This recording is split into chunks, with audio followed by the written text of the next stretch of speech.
चलिए दोस्तों, last video में हमने बात करी थी कि हम डेटा को कैसे आर में प्रोग्रामिंग कैसे करेंगे और इसके बारे में क्या-क्या बातें हो सकती हैं और सारी की सारी हम इसमें वीडियो में लास्ट वीडियो में मैंने आपको बताया था कि आप इसमें डेटा को रिकॉर्ड कैसे कर सकते हैं, वो सारी चीज़ें हम लास्ट वीडियो में बताई थी। उसके बारे में थोड़ा-सा आगे डिटेल में बताएँगे, ठीक है?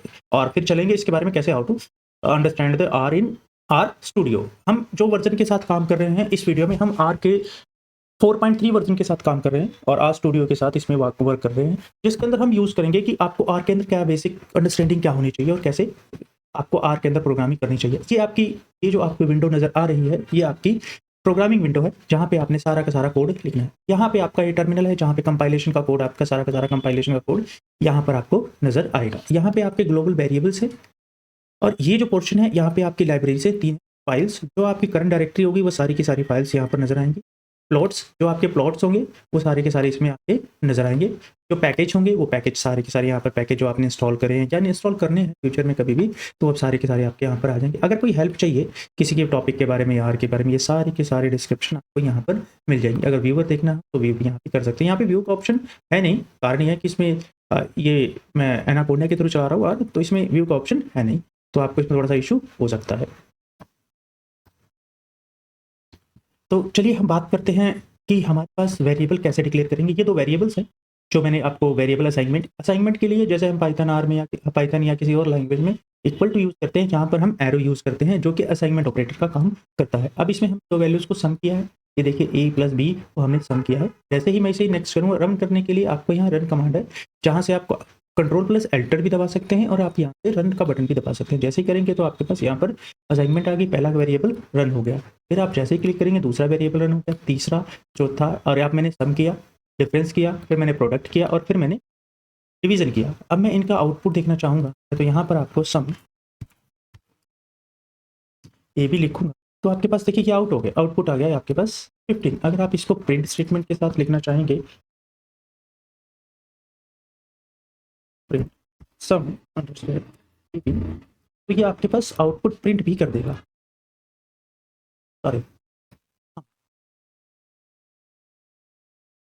ये देखिए आपके पास जो वेरिएबल डिफाइन थे वो सारे के सारे यहाँ पर आ भी गए। तो आप इनके चाहे तो, आपको शायद विंडो में नज़र आ रहा है, ये आपके साथ वेरिएबल आपको जो नज़र आ रहे हैं सारे के सारे, ये आपके पास वेरिएबल आ गए।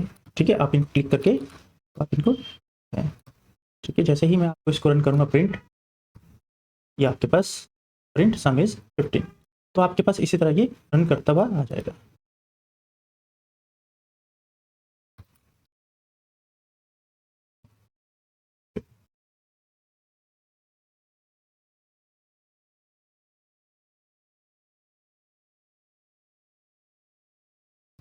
तो इसी तरह आप, अगर आपको इसमें इफ स्टेटमेंट या कंडीशनल स्टेटमेंट लिखनी हो, इफ स्टेटमेंट लिखनी हो, तो इफ बिल्कुल सी टाइप का ही स्ट्रक्चर है इसका भी, सम ए इज ग्रेटर देन 15, करली ब्रेस पे स्टार्ट कर देंगे यहाँ पर और प्रिंट कर देंगे कि sum of A is greater than 15, और एल्स, नेक्स्ट स्टेटमेंट एल्स, और इसी के अंदर ये करली ब्रेसेस लगा दी और प्रिंट कर दिया कि लेस देन 15। तो जैसे ही मैं इसे कंपाइल करूंगा, ये आपके पास 15 है हमारा, से A and B is not greater than 15, greater than 15 नहीं है, क्योंकि सम जो है हमारा वो 15 है, वो ग्रेटर देन 15 नहीं, तो इसके हमारे पास ये एरर आ गया, sum is A and B is not greater than 15। Next की बात करें लूप्स की, इफ हो गई, आप इसे मल्टीपल इफ भी लगा सकते हैं और इसको स्विच की तरह भी यूज़ कर सकते हैं, मगर इसमें मल्टीपल इफ लगाने से आपको इफ, मल्टीपल इफ लूप भी कह देते हैं जिसे, तो वो भी लगा सकते हैं। अगर आपके पास लूप ऑपरेटर है, अगर आप इसी में लूप 4 आई रेंज ऑफ, अगर आप 4 स्टेटमेंट यूज़ करना चाहते हैं, वाइल भी यूज़ कर सकते हैं, 4 की बात कर रहा हूँ मैं। 4 ब्रैकेट कर ले, bracket started I is a variable जो कि रेंज कहाँ से होगी, 1 से लेके 5 तक। ये डॉट ऑपरेटर है, ये आपका पास डबल कॉलन ऑपरेटर जो होता है, ये आपको ये बताने की कोशिश करता है कि आपके पास कितना, मतलब कितनी रेंज तक, ये रेंज डिफाइन करता है 1 से 5 तक, कहाँ तक की ये रेंज होगी।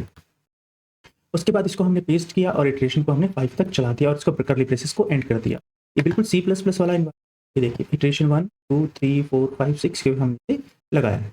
ओके, अगर आप किसी चीज़ को, डाटा को विजुअलाइज करना चाहते हैं, प्लॉटिंग करना चाहते हैं, जैसे कि मैंने यहाँ पे सीक्वेंस लिया 0 से लेके 2 पाई, 2 ये पाई ऑपरेटर होता है, पाई आप लोग जानते होंगे मैथमेटिक्स में जाती है, उसकी लेंथ आउट 100 कर दिया और इसको हमने सिग्मा साइन का एक्स वैल्यू, साइन की जो लूप होती है उसकी फॉर्म में वैल्यू को लिखना चाह रहे हैं, एक्स एंड वाई पास करनी पड़ती है, तो ये आपके पास आ गई 2 वैल्यू। क्लियर है, तो ये आपके पास नेक्स्ट, जैसे ही मैं इसे करूँगा तो ये आपके पास लूप की फॉर्म में ये आपके पास वैल्यू आ गई, और जैसे ही मैं इसे नेक्स्ट प्लॉट करूँगा तो आपके पास ये प्लॉट ये देखिए ये प्लॉट फंक्शन आ गया, प्लॉट की फॉर्म में आपके पास साइन की फॉर्म में प्लॉट फंक्शन आ गया। ये देख रहे हैं साइन की फॉर्म में प्लॉट आपके पास जो आउटपुट आ गया है वो प्लॉट की फॉर्म में आ गया। नजर आ रहा होगा आपको ये साइन प्लॉट की फॉर्म में। तो ये आपको नेक्स्ट की बात करें, अगर हम डेटा को बनाना चाहते हैं डेटा फ्रेम की फॉर्म में, बेसिकली जब भी हम डाटा एनालिसिस की बात करते हैं तो बिग डेटा एनालिटिक्स में जब भी बात करते हैं तो डेटा को हम डाटा फ्रेम की फॉर्म में यूज़ करते हैं ताकि हमें यूज़ करना अच्छा रहे, ताकि बढ़िया इजीली अंडरस्टैंड कर सके। तो जैसे ही अंडर किया हमने डेटा डॉट फ्रेम बनाया, स्टूडेंट की आईडी डाली 1 से लेके 4 तक, अगले कॉलम बनाए, आपके पास नेम आ गए और उसके बाद अगले के अंदर ये वैल्यूज आ गए, कॉलम्स आ गए 1 2 3 कॉलम्स हो गए और आपके पास रोज होंगी। जैसे ही आपके पास प्रिंट करते हैं first column, second column, third column, और ये इसके अंदर 4 रोज है, रोज 1 रोज 2 रोज 3, ये डाटा फ्रेम की फॉर्म में आपके पास आ गया। अगर आप प्रिंट करना चाहते हो, मैसेज प्रिंट करना चाहते हो तो हेलो वर्ल्ड आप इस तरह लिख सकते हैं। कोई भी मैसेज आप टाइप करना चाहें, कुछ भी करना चाहें तो आप इसी तरह लिख सकते हैं। क्लियर इतना? ये आपके पास नेक्स्ट है, आपके पास एक असाइनमेंट ऑपरेटर और यूज़ किया है, एक दोनों को हमने प्रिंट करने की सिर्फ कोशिश करी है आपको बताने के लिए कि आप न्यूमेरिक डेटा और स्ट्रिंग डेटा को कैसे प्रिंट कर सकते हैं। ये वेक्टर है, एक वेक्टर को लिखने की कोशिश करी है जिसमें कॉलम है एक सी, कॉलम वाइज लिखने की बात करी और प्रिंट कर दिया। ये देखिए क्लियर है इतना? उसी तरह हमने अगर स्क्वायर लगाना तो स्क्वायर निकालना, देखिए स्क्वायर ऑफ वेक्टर, ये देखिए स्क्वायर आ गया 1 2 3 4 5, इनका स्क्वायर कर दिया 1 4 9 16 25।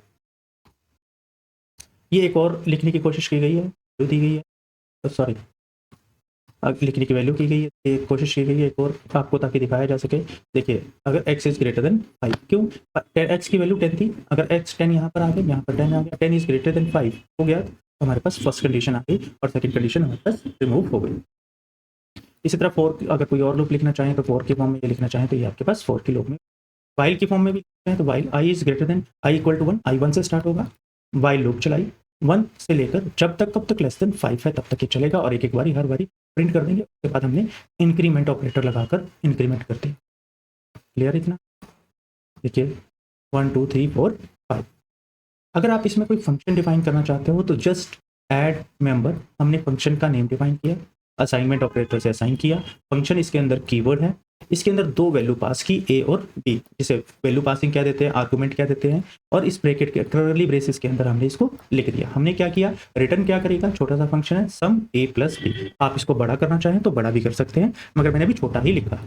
तो रिजल्ट ऐड नंबर 5 एंड 10, हमने रिजल्ट के अंदर क्या किया, फंक्शन को कॉल किया जिसके अंदर 2 वैल्यू पास की, एक 5 और एक 10 वैल्यू पास की और प्रिंट करा दिया रिजल्ट। अब मैं इसे रन करता हूँ एक एक स्टेप और ये देखिए 15 आपके पास रिजल्ट आ गए। इसी तरह अगर आप फैक्टोरियल की बात करें, फैक्टोरियल जो फंक्शन होता है यह है फंक्शन, एक फैक्टोरियल का फंक्शन एक और बनाया जिसका नाम था फैक्टोरियल दिया, इसके अंदर n की वैल्यू पास कर दी गई। उसके बाद if n is equal to 0 है तो रिटर्न 1 कर देगा, जब n की वैल्यू 1 होती है 0 होती है तो 0 का फैक्टोरियल हमेशा 1 होता है तो वो 1 पास उसी वक्त ही कर देगा, उसके बाद वो करेगा नहीं। उसके बाद जैसे ही आपने एल्स किया, एल्स पार्ट में गए, रिटर्न किया n इंटू फैक्टोरियल, अगर 1 से बड़ी है यानी कि 0 से अदर देन वैल्यू है, 0 से ऊपर की वैल्यू है 1 2 3 4 5 तो उसका फैक्टोरियल ही निकालता जाएगा n into factorial of n minus 1, और ये देखिए n into factorial of n minus 1, ये आपको निकाल कर दे देगा और प्रिंट कर देगा फैक्टोरियल की वैल्यू। चलिए इसको रन करते हैं और देखते हैं।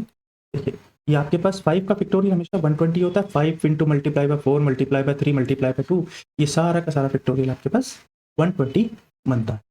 अगर आप इसमें से सीक्वेंस नंबर एक नंबर आपसे 1 से 10 के बीच में नंबर लिखना चाहते हैं तो हमारे पास एक फंक्शन होता है जिसको कहते हैं सीक्वेंस। अगर आप सीक्वेंस वाइज वैल्यू लिखना चाहते हैं तो आपको सीक्वेंस वाइज वैल्यू लिख कर दे देगा। सीक्वेंस आपने कैसे करना है, सीक्वेंस ये देखिए वैल्यू 1 से 10, 120 कर सकते हो, 150 कर सकते हो, 100 भी आप कर सकते हैं। उसके बाद मैंने जैसे ही प्रिंट किया ये आपके पास 1 2 3 4 5 6 7 8 10 आपके पास आ गए। वेक्टर, एक और वेक्टर की डिक्लेरेशन, वेक्टर क्या हमने डिफाइन किया, 1 से लेकर 5 तक एक वेक्टर का डिफाइन किया। वेक्टर बेसिकली इंटीजर वैल्यूज होती है, उनका सम किया। अब मैंने वेक्टर्स का सम किया, सम कितना आना चाहिए आपके हिसाब से, आप इसको जैसे ही सम करेंगे तो आपके पास ये वैल्यू आ गई, सम का वेक्टर किया और प्रिंट किया वेक्टर सम 15 आ गया। कैसे, 5 + 4 + 3 + 2 + 1, 5 + 4 9, 9 + 3 12, 12 + 2 14 + 1 15। अगर आप इसी का मीन निकालना चाहते हैं, एक वेक्टर डिफाइन किया 5 से, मीन कितना, मीन वैल्यू मतलब जो मीन वैल्यू होती है जो इनका सम divided by number of terms, तो इसका मीन कितना आ जाएगा, कितनी टर्म्स है 15, और इसका सम कितना आया था, 5 टर्म्स है, सम कितना आया था 15। 15 को अगर 5 से डिवाइड करेंगे तो जो मीन बचता है वो 3, और ये हमारे पास रिजल्ट आ गया। उसी तरह अगर हम स्टैंडर्ड डेविएशन निकालें तो स्टैंडर्ड डेविएशन का फार्मूला होता है जिसके थ्रू आप स्टैंडर्ड डेविएशन आप निकाल सकते हैं। तो देखिए आप इसको जैसे निकालेंगे तो इसका 1.5 स्टैंडर्ड डेविएशन आ गया। क्लियर है इतना, कोई कंफ्यूजन है इसमें? अगर आप किसी को मैट्रिक्स की फॉर्म में लिखना चाहते हो, मान लीजिए 3/3 की, 2/2 की, 1/1 की तो मैट्रिक्स नहीं होती, 1/1 की तो एरे होती है, 1/10 या 1 अगर 3/3 की एक मैट्रिक्स लिखना चाहता हूँ, देखिए मैट्रिक्स इसमें कीवर्ड्स है और 1 से लेकर 9 तक लिखनी है। नंबर ऑफ रोज कितनी होनी चाहिए 3, और नंबर ऑफ कॉलम कितने होने चाहिए 3। और इसको मैट्रिक्स लिख दी, इसका ट्रांसपोज किया, टी ठीक है कीवर्ड होता है जो ट्रांसपोज के लिए यूज किया जाता है, और ये आपके पास ट्रांसपोज आपने राइट कर दिया। आफ्टर दैट जैसे ही आप इसे कंपाइल करें, नेक्स्ट नेक्स्ट, ये आपके पास ट्रांसपोज ऑफ मैट्रिक्स आ गए 4 5 6। ओके, तो ये आपके पास मैट्रिक्स आप देख सकते हैं 3/3 की एक मैट्रिक्स आपके पास आ चुकी है। अब इसी तरह डाटा फ्रेम के बारे में शुरू में बताया था, ये डेटा फ्रेम को लिखने का तरीका है। आप किसी तरह भी डेटा फ्रेम को लिख सकते हैं। Data dot frame small bracket start, उसके अंदर आप जितने भी कॉलम्स लेने हैं, column name, column 2 name, column 3 name, उसके बाद सी के साथ आप उनकी वैल्यू उसके अंदर डिफाइन कर देंगे। 3 वैल्यू डिफाइन की, एलिस, बॉब और चार्ली। उसके बाद एज 25 30 और 35, उसके बाद स्कोर उनका 80 85 और 80 90। तो जैसे ही आप इसे कंपाइल करेंगे तो ये आपके पास डाटा फ्रेम की फॉर्मेट में वैल्यू आ जाएगी। ये देख सकते हैं 3/3 की एक वैल्यू। अगर इसी तरह आप अगर किसी CSV फाइल को रीड करना चाहते हो, CSV फाइल को हम कॉमा सेपरेटेड वैल्यू कहते हैं। इसके अलावा हमारे पास और भी कई तरह की फाइल होती हैं, जैसे एक्सेल की फाइल को रीड करना हो, वर्ड की फाइल को रीड करना हो। मोस्ट ऑफ द डाटा जो हमारे पास आता है वो CSV फाइल में फॉर्मेट में आता है, इसलिए उसको रीड करना ज़्यादा आसान और बढ़िया होता है। तो ये आपके पास आ गया। जैसे ही मैंने इसको किया, आपके पास पाथ डिफाइन, अगर मान लीजिए मैंने यहाँ पे पाथ नहीं डिफाइन किया है क्योंकि मेरी वर्किंग डायरेक्टरी में पड़ा हुआ है, तो इसमें मुझे पाथ डिफाइन करने की रिक्वायरमेंट नहीं है। अगर मान लीजिए वो वर्किंग डायरेक्टरी में नहीं पड़ा होता तो मुझे इसके पाथ को डिफाइन करना पड़ता। इस पाथ को डिफाइन करने के लिए फिर मुझे आगे करना, तो मैंने इसमें पाथ नहीं डिफाइन किया। और मैंने जैसे ही इसे कंपाइल किया, रन करूंगा, ये रन कीवर्ड है। आप यहाँ से जैसे दबाएं, CSV नोट सच डायरेक्टरी और फाइल पड़ी नहीं है, मैंने क्या कह दिया, कोई भी डायरेक्टरी और फाइल पड़ी नहीं है। अगर पड़ी होती तो मुझे सब पाथ स्पेसिफाई करना पड़ता और ये ऑटोमेटिकली डिलीट कर लेता। वेक्टर आर नॉर्म्स एक वैल्यू हिस्टोग्राम ड्रा करने के लिए, मैं एक हिस्टोग्राम विजुअलाइजेशन को ड्रा करना चाहता हूँ, तो मैं उसको ड्रा करने के लिए मैंने एक वेक्टर लगाया, वेक्टर आर नॉर्म, उसमें आर से नॉर्मल वैल्यूज ली 1 से लेकर 100 तक, और ये आपके पास हिस्टोग्राम। मैं आपको हिस्टोग्राम दिखाने की कोशिश करता हूँ। ये आपके पास हिस्टोग्राम देखने वैल्यूज हिस्टोग्राम। इसी तरह हिस्टोग्राम वेक्टर है, तो आप चाहें किसी का भी वेक्टर बनाना चाहें तो आप बना सकते हैं। अगर आप वेक्टर की वैल्यू देखना चाहें तो मैं आपको यहाँ से वेक्टर की वैल्यू भी दिखा देता हूँ जो कि हो सकती है। सॉरी, यहाँ से आपके पास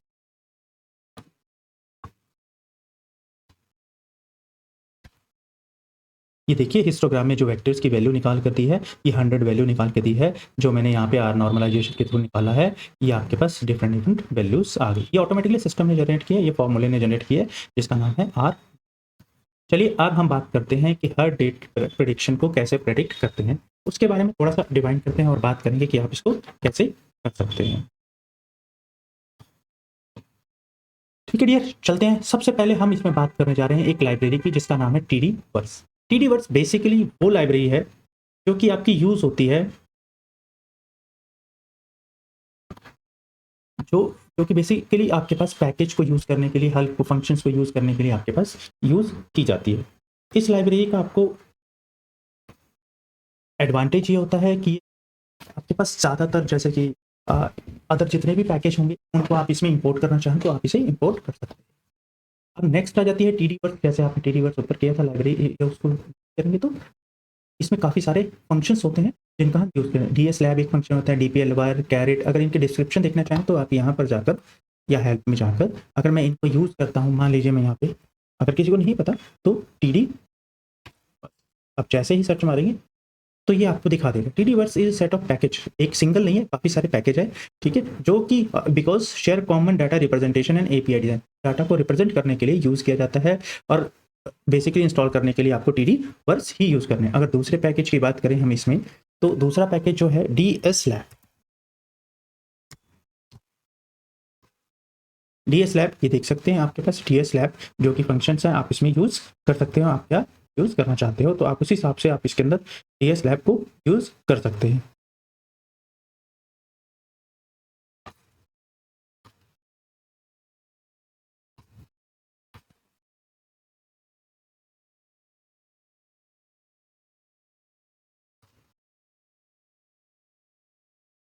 डीएस लैब का जो मतलब होता है वो होता है data science lab. Data science and function use किए जाते हैं फॉर डाटा एनालिटिक्स के लिए, होमवर्क के लिए, प्रोजेक्ट के लिए, ये सारे के सारे पैकेज आपके डीएस लैब में यूज़ किए जाते हैं।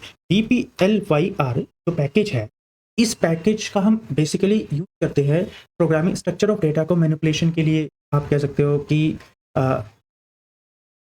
इस मैनिपुलेशन के लिए आप इसमें कुछ वर्ब्स यूज़ करना चाहते हो, फंक्शन यूज़ करना चाहते हो।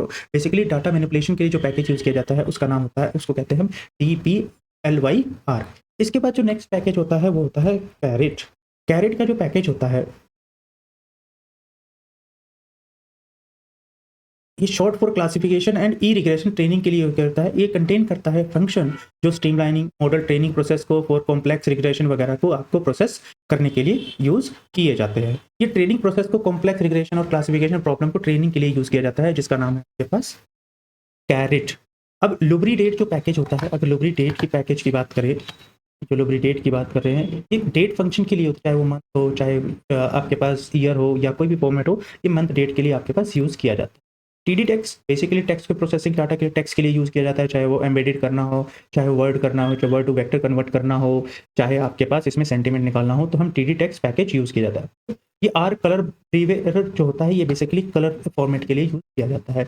आपके पास जो रैंडम फॉरेस्ट होता है, ये मशीन लर्निंग का एल्गोरिथम है जिसका नाम होता है रैंडम फॉरेस्ट। रैंडम फॉरेस्ट जो पैकेज होता है, इसको अगर कह सकते हैं कि रैंडम जो फॉरेस्ट होता है, इसका यूज़ जो होता है, ये बेसिकली ये आपके पास 1 पॉइंट या उससे अबव के पैकेज में यूज़ किया जाता है।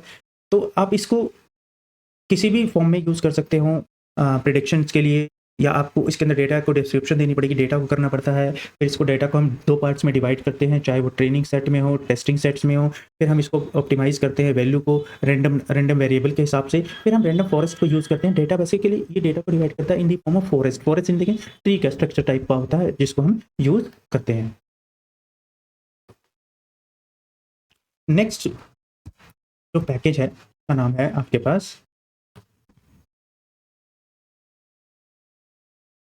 ये जो पैकेज है, ये टाइमिंग के लिए किया जाता है। टिक-टॉक जो फंक्शन होता है टाइमिंग के लिए, implementation of stack and stack leak structure के लिए, कोड एक्जीक्यूशन टाइमिंग के लिए, एक कोड को एग्जीक्यूशन करने के लिए कितना टाइम लगा, उसके लिए हम क्या यूज़ करते हैं, टिक-टॉक फंक्शन यूज़ करते हैं। ये रिकॉर्डिंग करता है कि आपको एक प्रोसेस को करने के लिए कितना टाइम लगा। ये सारी की सारी ये आपको टिक-टॉक फंक्शन यूज़ करता है। और जो नेक्स्ट फंक्शन है, इसका नाम E1071। जो पैकेज है, प्रोवाइड करता है फंक्शन फॉर स्टैटिकल और प्रोबेबिलिस्टिक एल्गोरिथम के लिए। स्टैटिकल एल्गोरिथम के लिए यूज़ करता है, प्रोबेबिलिस्टिक एल्गोरिथम के यूज़ करता है, फजी क्लासिफायर के लिए यूज़ किया जाता है, नेवियस वेव थ्योरम के लिए यूज़ किया जाता है, बैक क्लस्टरिंग के लिए यूज़ किया जाता है, short time forest Fourier transformation के लिए यूज़ करता है, एसवीएम को यूज़ करता है। एसवीएम भी एक मशीन लर्निंग का एल्गोरिथम है, जिसको एसवीएम कह देते हैं, सपोर्ट वेक्टर मशीन। और नेवी बेस भी एक मशीन लर्निंग एल्गोरिथम है जो प्रिडिक्शन के लिए यूज़ किए जाते हैं। और नेक्स्ट पैकेज जिसका नाम है बस जी पब आर। जी पब आर जो फंक्शन होता है, ये बेसिकली पार्ट होता है जीजी प्लॉट का। बेसिकली ये ग्राफ, बेस्ड ऑन ग्राफ को रिप्रेजेंट करता है, ग्राफिकल रिप्रेजेंटेशन करता है। और नॉन ये हेल्प करता है उन लोगों की जो नॉन प्रोग्रामिंग बैकग्राउंड्स होते हैं, ये हेल्प करने के लिए ये यूज़ किया जाता है। नेक्स्ट मैंने एक डेटा को लोड किया जिसका नाम है heart cleve and upload dot CSV। इस फाइल के अंदर डेटा है, CSV फॉर्मेट में फाइल है। हमने इसमें असाइनमेंट किया रीड CSV, एक फंक्शन का नाम जो CSV के लिए को रीड करने के लिए यूज़ किया जाता है। अगर हम इसकी बात करें तो ये आपके पास रेडी। अब जैसे ही मैंने इसको रन किया तो इसने CSV फाइल्स को इसने रीड कर लिया। अब इसकी मैं आपको डिस्क्रिप्शन प्रोवाइड करूँ, ये देख सकते हैं इसने क्या है। आपके पास टोटल कितने कॉलम है, आप ये देख सकते हैं कितनी रोज है, 297 रोज है और 14 कॉलम्स है। अब कॉलम्स के नाम इसने क्या दिखा दिए, डिलिमिटर्स जो है कॉमा है, क्योंकि कॉमा CSV फाइल है, कॉमा सेपरेटेड वैल्यू फाइल है, इसलिए इसमें कॉमा यूज किया जाता है। नेक्स्ट है आपके पास एज है, पहला कॉलम है जो एज है या पहली वैल्यू है जो एज है, और ये किसमें फॉर्म में है, डबल वैल्यू फॉर्मेशन में। सेक्स है, CP है, ट्रीट BPS है, ब्लड प्रेशर है जिसे कहते हैं, ये कोलेस्ट्रॉल के लिए यूज़ किया जाता है। ये आपके पास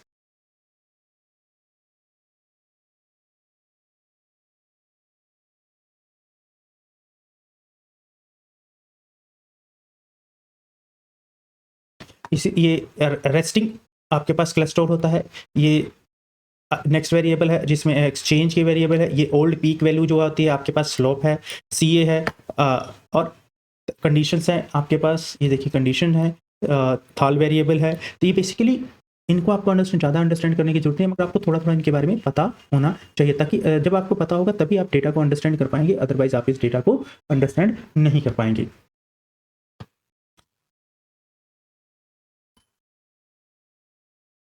इस डेटा को मैंने कैगल से डाउनलोड किया, आपको मैं इस डेटा को पहले जहाँ से डाउनलोड किया है, जहाँ से लिया है मैंने कैगल की साइट से, वो मैं बता देता हूँ, ताकि आपको इसमें पता लग सके कि आपको इसको कैसे करना है। देखिए, पहला है एज, आप ये डेटा को देख सकते हैं, एज। दूसरा है सेक्स, ये चेस्ट पेन, सीपी जो था ये चेस्ट पेन है, ये रेस्टिंग ब्लड प्रेशर आप देख रहे थे। उसके बाद आपके पास कोलेस्ट्रॉल था, सीरम कोलेस्ट्रॉल था। इसके बाद अगर आप बात करें तो एफपीएस जो था, फास्टिंग ब्लड शुगर था, जब आप फास्टिंग हो उस टाइम पे जो ब्लड शुगर होगा, खाली पेट जिसे कह देते हैं, वो था।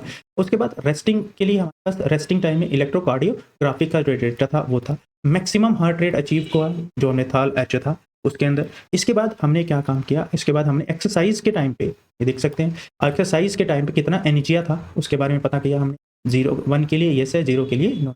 फिर एसटी डिप्रेशन इंक्लूड किया, जिसके अंदर रिलेटिवली रेस्ट के टाइम पे क्या एक्सरसाइज किया, includes by exercise related to rest. तो ये चीज़ें हैं जो आपके डेटा के बारे में आपको पता होनी चाहिए। ये आपके पास डेटा है जो 0 की है, 0 और 1 की फॉर्म में, 2 ही डेटा है। इसके अंदर जो वैल्यू है 71 से लेके 202 तक है। इसमें वैल्यू जो देख सकते हैं 0 से लेके 6.2 तक है।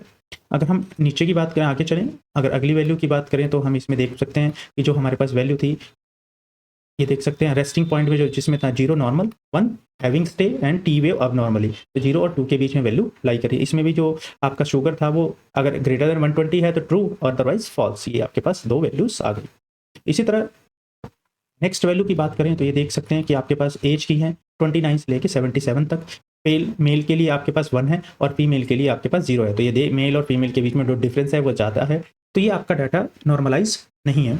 अगर आप इसमें चेस्ट पेन की बात करें तो 3 तरह का दे रखा है, 1, 2, 3 के फॉर्म में। 0 टिपिकली एंजीना, 1 एटिपिकल एंजीना, नॉन एंजीनल पेन, और तीसरा है सिस्टोमेटिक पेन। तो ये आपके पास 3 वैल्यू। ब्लड प्रेशर की जो वैल्यू है वो कहाँ तक है आपके पास, ये देख सकते हैं। ब्लड प्रेशर की जो वैल्यू है 94 से लेकर 2200 के बीच की है, और जो सीरम कोलेस्ट्रॉल है वो 120 से लेकर 564 तक है। तो ये आपके पास कुछ चीज़ें हैं जिनके बारे में आपको पता होना चाहिए।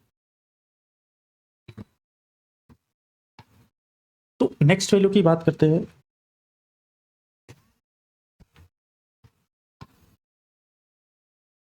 अब हमने रीड कर दिया, जैसे ही रीड किया हमने डेटा को हेड की फॉर्म में रिप्रेजेंट किया। तो आप ये देख सकते हैं 6/14, 6 रोज है और 14 कॉलम है, और सारे के सारे किस में फॉर्म में है, डबल वेरिएबल की फॉर्मेट में। तो ये आपके पास जैसे ही नेक्स्ट है, ये आपके पास डबल कॉलम है, डबल है, डबल है, डबल है, ये आपके पास सारी की सारी वैल्यू आ गई। अब मैंने इस डेटा को डिस्टिंक्ट वैल्यू हम चेक करना चाहते हैं कि आप हमारे पास कितनी डिस्टिंक्ट वैल्यू है, यानी कि अलग अलग कितनी वैल्यू है।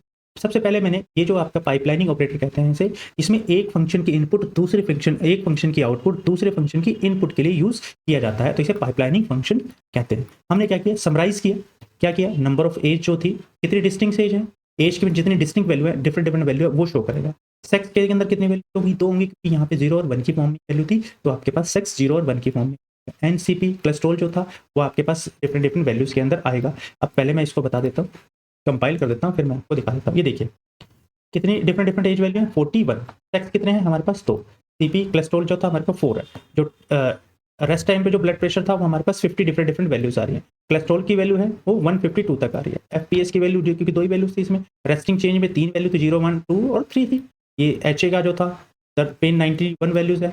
एक्स एंजीना का वैल्यू थी वो थी, ये 40 वैल्यूज है। स्लोप की वैल्यू जो 3 है, और कोलेस्ट्रॉल और रेस्टिंग पॉइंट पे आपके पास 3 वैल्यूज है। तो ये आपके पास डिफरेंट 3 वैल्यूज, आपके पास ये डिफरेंट वैल्यूज आपके पास नजर आ रही है। इसके बाद जैसे ही हम आप चलते हैं, हमारे पास डिजीज को हम एज के अंदर 0, 9 डिजीज और 1 डिजीज के लिए हमने यूज़ किया। चलिए हम इसमें कंपाइल करते हैं। ये देखिए आपके पास ये सारी की सारी डिस्टिंक्ट वैल्यू आ गई, और हमने कंडीशन के बेस पे हमने इसको टाइप कर दिया। नेक्स्ट है डिजीज के अंदर हमने ग्रुप वाई किया। किसको, एज और कंडीशन, एज और कंडीशंस को हमने ग्रुप वाइज किया। किसके अंदर, फिर हमने समराइज किया और इनको काउंट किया कितनी वैल्यू। फिर हमने इसको जी प्लॉट के अंदर डाला, फिर इनको बार की फॉर्म में हमने इसको किया एक्सेस में एज और काउंट, कितनी एज है और कितने नंबर ऑफ काउंट है कंडीशंस के हिसाब से, कितनों को डेसिस है कितनों को डेसिस नहीं है, और एज ए फैक्टर कंडीशन डाल दिया, स्टेटिस में आइडेंटिटी डाल दिया, और थीम बिलो में हम क्या लिखा, थीम बिलो में axis dot text dot x में क्या आएगा, element x, angle is 90 degree और साइज इज 10, जो साइज होगा वो 10 होगा। वाई लेवल में क्या होगा हमारे पास, काउंट होगा, प्लस एक्स लेवल में एज होगी और लैब्स में फिल कंडीशन होगी। तो जैसे ही हम करेंगे तो ये एक नई विंडो में जाएगा आउटपुट, जिसे मैं दिखाने की आपको कोशिश करता हूं। तो आपके पास ये दिख रहा है, ये आपके पास दिख सकता है, ये देखिए, ये देख लीजिए काउंट हो गई, ये एज हो गई, हम कहा था एक्स लेवल क्या होगा, और वो एक्स लेवल क्या होगा एज, वाई लेवल क्या होगा काउंट, कंडीशंस के अंदर डाला था 0 और 1, और ये हमने बार की फॉर्म में सारी की सारी वैल्यू प्रिंट कर दी। आई थिंक आपको दिख रही होगी। नेक्स्ट, फिर हमने इसको क्या किया, हर डिजीज को फिल्टर के साथ ऐड किया। चेस्ट पेन डिजीज पीपल के अंदर यू कैन मेजॉरिटी कंडीशन 3 है, जैसे टिपिकल एंजीना, एनालिटिकल एंजीना, वैल्यू 2 जो है नॉन एंजीनल पेन वैल्यूज है, और असिस्टोमेटिक वैल्यूज है। तो हमने सबसे पहले वैल्यू ली, अब इस पे हमने ऑपरेटर लगाया, फिल्टर अप्लाई किया, condition is equal to 1, condition यानी कि सिर्फ 1 वैल्यूज को यूज करेंगे। 1 वैल्यूज क्या आती है हमारे पास, डिजीज वाले पर्सन को, सिर्फ और सिर्फ डिजीज वाली वैल्यूज को हमने यहाँ पर इनका ग्रुप वाइज किया, किसको, एज और कोलेस्ट्रॉल को, सीपी को हमने यूज किया। उसके बाद हमने समराइज किया, काउंट किया, कितने काउंट किए, कितने नंबर ऑफ वैल्यूज है। फिर हमने जीजी प्लॉट फंक्शन लिया प्लॉट करने के लिए, उसके अंदर हमने बार बनाए, एज और काउंट लिया, फिल किया as a factor CP, state में आइडेंटिटी लगा दिया, थीम बिलो। उसके बाद हमने थीम बिलो में axis dot text X, element text angle हमने 90 डिग्री के एंगल पे, और साइज जो होगा उसका हमने क्या नाम रखा, 10 रखा। वाई लेवल पे हमने काउंट डाला, एक्स लेवल पे हमने एज डाला, और लेवल के अंदर फिल किया क्या हमने, सिर्फ और सिर्फ कंडीशन। अब हम इसमें जीजी टाइटल पेश करेंगे, age versus count, this is only for various chest pain condition, scale all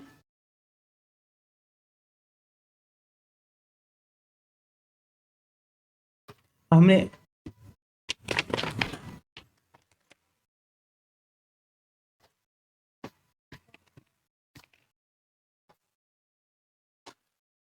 तो आप इसमें देख सकते हैं ये सारी की सारी वैल्यूज कंडीशंस के लिए प्रिंट कर दी गई। जैसे ही मैं इसे रन करूंगा, ये आपके पास इस फॉर्म में वैल्यूज आ जाएंगी। ये देख लीजिए, ये देखिए, कंडीशन 1 के लिए, कंडीशन 1 0 रेड में है, 1 ब्लू में है, फिर आपके पास तीसरा और चौथा आपके पास ब्लैक कलर है। तो ये आपके पास disease age versus count, disease chest pain CP condition के लिए, चेस्ट पेन के लिए जो जो कंडीशंस थी आपके पास इसमें शो कर दी। नेक्स्ट की बात करें, अब हम ऑप्शन को कंडीशन सेक्स वाइज रिप्रेजेंट करना है। अगर सेक्स वाइज रिप्रेजेंट करना चाहते हैं तो हम इसको जैसे ही हम ऑप्शन रखेंगे, हमने रिपीट प्लॉट विड्थ कितनी है 20, रिपीट प्लॉट हाइट कितनी रखनी है 8। हमने क्या काम किया, जो विड्थ और हाइट उसकी डिफाइन कर दिया प्लॉट कंडीशंस की।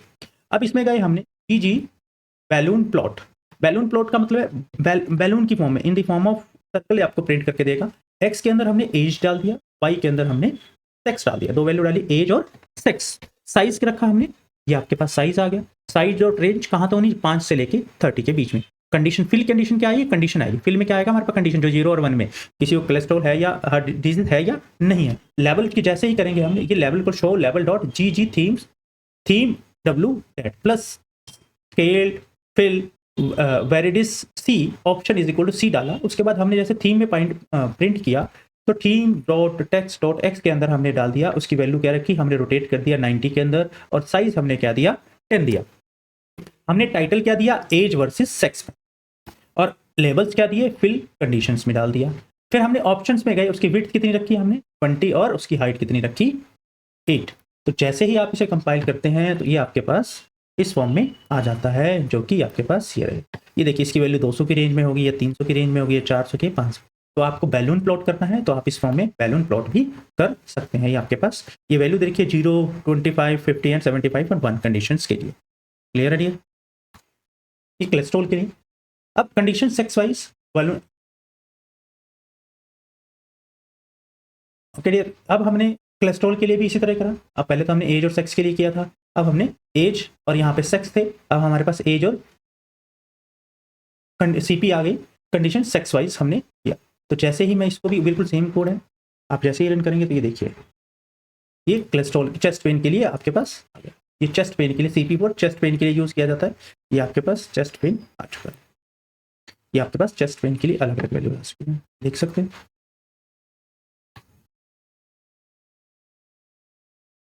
अब हमने इसमें इम्प्लीमेंट करना है एक एल्गोरिथम जिसे कहते हैं LDA एनालिसिस का पार्ट आता है। तो LDA के अंदर होता क्या है, पहले तो आपके पास, पहले मैं डेटा को रीड कर लेता हूँ, फिर आपको मैं इसमें बताता हूँ। LDA का जो मीनिंग होता है वो होता है लीनियर डिस्क्रिमिनेंट एनालिसिस, जो यूज़ किया जाता है, फंक्शन यूज़ करते हैं, ये डेटा को यूज़ किया determine the group mean and also इसका इंडिविजुअल मीन भी डिफाइन करने के लिए यूज़ किया। ये बेसिकली प्रोबेबिलिटी कैलकुलेट करने के लिए यूज़ किया जाता है। इसे बिलोंग फॉर डिफरेंट ग्रुप के लिए बिलोंग किया जाता है। तो ये सारे डेटा को इसे लीनियर डिस्क्रिमिनेंट एनालिसिस कहते हैं, जो आपके पास यूज़ किया जाता है। अब इससे पहले मैंने ये क्या किया, रैंडम सीड कर दिया, सीड सेट कर दिया रैंडम वैल्यू, ताकि आपके पास रैंडम सीड, ये राउंडिंग के लिए यूज़ किया जाता है। उसके बाद हमने डिवाइड किया डेटा को, हमने क्रिएट डाटा पार्टीशन किया, हमने वाई के अंदर क्या डाला, सबसे पहले हार्ट, थीसिस और कंडीशन डाल दिया, टाइम्स में 1 डाल दिया, रेशो कितना डाला 20 और 80 में डिवाइड किया। देख लिया, ट्रेन और टेस्ट डाटा डिवाइड किया, जिसमें हमने 20 और 80 की रेशो में डेटा को डिवाइड कर दिया। उसके बाद ट्रेनिंग सेट के अंदर ये डेटा डाल दिया, इंडेक्स के अंदर 80% और वैलिडेशन के अंदर हमने 20% ट्रेनिंग के 80%, फिर इसको हमने वैलिडेशन टेस्ट में जोड़ दिया। क्लियर है, इतना आई थिंक आपको क्लियर हो गया होगा। ये देखिए, ट्रेनिंग सेट्स में कितने 237 ऑब्जेक्ट्स थे, टोटल कितने थे हमारे पास, अगर हम टोटल ऑब्जेक्ट्स की बात करें, हम बात कर रहे थे 297। अब हमारे पास ट्रेनिंग में कितने बच गए, 237। आप ये देख सकते हैं, ये आपके पास डेटा सेट फॉर्म में आ गया। आप देखना चाहें तो आप इसको देख सकते हैं, डेटा सेट के फॉर्म में भी आ गया आपके पास ये डेटा, ये आपके पास आ गया डेटा। चलिए मैं डेटा ना दिखाते हुए सबसे पहले हम 237 + 60, और उसके अंदर आपके पास वैलिडेशन के अंदर डेटा कितने का 60 ऑब्जेक्ट चले गए आपके पास। क्लियर है, और ट्रेनिंग सेट के अंदर भी 60 ऑब्जेक्ट्स है।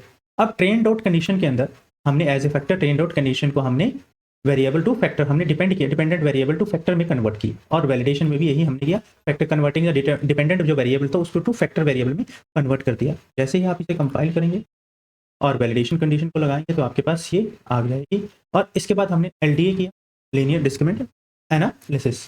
तो हमने LDA किया, देखिए हमने LDA में क्या ट्रेन डाला, फिर वेरिएबल है ट्रेन दिया, कंडीशन डाली तो हमने कंडीशन लिया, नील सिंबल होता है, मेथड क्या यूज़ किया LDA, और डेटा में क्या गया ट्रेन सेट, जो हमने ऊपर डिफाइन, ये ट्रेन सेट में कितनी वैल्यू थी 237 वैल्यूज थी। तो आपके पास जैसे ही मैं इसे कंपाइल करता हूँ तो ये आपके पास यहाँ पर वैल्यूज आनी शुरू हो जाएंगी। उसके बाद LDA को जैसे ही प्रिडिक्शन किया मैंने, LDA डॉट फिट किया, ये बेसिकली ये मॉडल लोड करने के लिए आपके पास जो मॉडल लोड किया जाता है LDA फिट के थ्रू। तो उसके बाद प्रिडिक्शन किया, LDA फिट डाली और वैलिडेशन डाली, LDA फिट वैल्यू डाली और वैलिडेशन डेटा डाला, तो हमारे पास ये क्या आ गया, प्रिडिक्ट की वैल्यू आनी शुरू हो गई। उसके बाद हमने इसका कंफ्यूजन मैट्रिक्स दिया है, प्रिडिक्ट और वैलिडेशन कंडीशन के बेस पे हमने एक कंफ्यूजन मैट्रिक्स बेसिकली डिफाइन किया जाता है। इसमें true positive, false positive, true और false negative, false positive values define की जाती है। मैं इनको 0 और 1 के फॉर्म में मैं आपको समझाने की कोशिश करता हूँ। देखिए ये है, ये आपका क्या है, कंफ्यूजन मैट्रिक्स जो आपके पास यूज की। ओके डियर, ये आपके पास। अब एक्यूरेसी हमारे मॉडल की कितनी है 83, इसका मतलब इसकी एक्यूरेसी कितनी है 83%, और इसकी 90% जो CI है वो कहाँ से 71 से लेकर 91 के बीच में। पी वैल्यू है आपकी ग्रेटर देन है, तो ACC कापा जो वैल्यू है, कापा वैल्यू यूज की जाती है, ये आपकी पी वैल्यू हो। इसके बाद सेंसिटिविटी हो गई, स्पेसिफिटी हो गई, डिप्रिसिएशन है, रिकॉल हो गया। पॉजिटिव नेगेटिव वैल्यू 80% है, नेगेटिव प्रिडिक्शन वैल्यू आपकी 80% 88% है, प्रिविलेंस हो गया, डिटेक्शन रेट हो गया, डिटेक्शन प्रिविलेंस और बैलेंस एक्यूरेसी हो गई। तो आपकी मेन जो पैरामीटर यूज किया जाता है वो आपके पास एक्यूरेसी यूज किया जाता है, जो कि आपके पास 83.9% आपके पास आती है। अब KODL के एनालिसिस के करना चाहते हैं तो हम इसको KOD ये एनालिसिस भी हम कर सकते हैं। तो आपके पास जो KOD एनालिसिस जो फंक्शंस होता है, ये बेसिकली स्पेसिफिक फंक्शन टेक, अगर आपके पास अगर कोई एन आती है तो ये उसके पर एक्शन लेने की कोशिश एक्शन लेता है ताकि आप उसको यूज हाँ, बेसिकली इसका कहते हैं क्वाड्रेटिक डिस्क्रिमिनेंट एनालिसिस। ये मेथड होता है जो कि यूज करते हैं when we set of predictor value are you like to classify the response variable into 2 और मोर क्लासेस। जब आप एक या एक से अधिक क्लासेस में डेटा को वेरीफाई करना चाहते हो या एनालाइज करना चाहते हो या क्लासीफाई करना चाहते हो तो हम इसको यूज करते हैं। इसके अलावा भी अगर आप क्वालिटेटिव डाटा एनालिसिस सॉफ्टवेयर भी उसके अंदर allow researcher to organise analyse and visualise the data, basically visualisation के लिए आपके पास यूज किया जाता है। अगर आपको इसको लोड करना है तो आपको इसके अंदर ट्रेन डालना पड़ेगा, कंडीशन डाल दी, कंडीशन जो वेरिएबल थे उसके बाद नल और डॉट डाल दिया। अब उसके बाद जैसे ही आपने मेथड क्या डाल दिया और डेटा को हमने क्या डाल दिया। इसके बाद हमने केवल प्रेडिक्ट किया। प्रेडिक्ट के अंदर क्या डाला, जो मॉडल अपलोड किया था, कौन सा मॉडल किया था, QDA, उसके अंदर डेटा को क्या डाला मैंने, वैलिडेशन वाले डेटा को इसके अंदर डाल दिया। फिर उसकी कंफ्यूजन मैट्रिक्स ड्रॉ करने के लिए हमें ये जो प्रेडिक्टेड वैल्यू थी और जो उसकी कंडीशन वैल्यू थी, वैलिडेशन की जो कंडीशन वाली वैल्यू थी वो डाल दी। और जैसे ही हम इसे कंपाइल करेंगे तो ये आपके पास वैल्यू को प्रिंट कर देगा। बिल्कुल सेम एक्यूरेसी देख सकते हैं, 0 0 0 1 1 1 1 1 1 मतलब ट्रू पॉजिटिव वैल्यू जो आपके पास 23 है और फॉल्स पॉजिटिव वैल्यू 23 है। फॉल्स नेगेटिव वैल्यू ये आपके पास 6 है और true negative value, false negative value जो है आपके पास ये आपके पास 8 है। तो आप इसके बेस पे आप इसको डिफाइन कर सकते हो। इसको 0 को मान लीजिए false, false false true true, okay. तो 0 को फॉल्स ले लो, इसको ट्रू ले लो, तो इसके बेस पे ये आपको वैल्यू डिफाइंड। एक्यूरेसी हमारी 76% आई। अगर आप 95% की एक्यूरेसी की बात करते हैं, जब भी 95% एक्यूरेसी की बात करते हैं तो ये आपको रेंज दे देता है, उस रेंज में डेटा को एग्जिस्ट करना होता है। तो हम क्या देते हैं 63, 96 और 86 के बेस पे हमने। और उसके बाद हमारे पास ये आपके पास आपका स्कोर आ गया, पी वैल्यू आ गई, ये आपके पास सेंसिटिव आ गई, रिसेशन एंड रिकॉल। सेंसिटिविटी को हम बेसिकली रिकॉल करते हैं। ये स्पेसिफिसिटी आ गई, रिसेशन, ये P value positive predictive value आ गई, ये पॉजिटिव नेगेटिव प्रिडिक्टिव वैल्यू आ गई, ये प्रीवलेंस आ गया, ये डिटेक्शन रेट आ गया आपके पास, ये डिटेक्शन प्रीवलेंस आ गया आपके पास। वैलेंस एक्यूरेसी में इंपॉर्टेंट जो पैरामीटर होता है वो आपके पास एक्यूरेसी ही होती है। आज के लिए इतना ही। नेक्स्ट वीडियो में जब आएंगे तो उसके बारे में आपको, जो इसमें 2-3 मेथड्स और हैं नेक्स्ट टाइम में, तो आपको बताएंगे ताकि आपको ईजिली अंडरस्टैंड हो सके कि आपको क्या करना है। थैंक यू दोस्तों।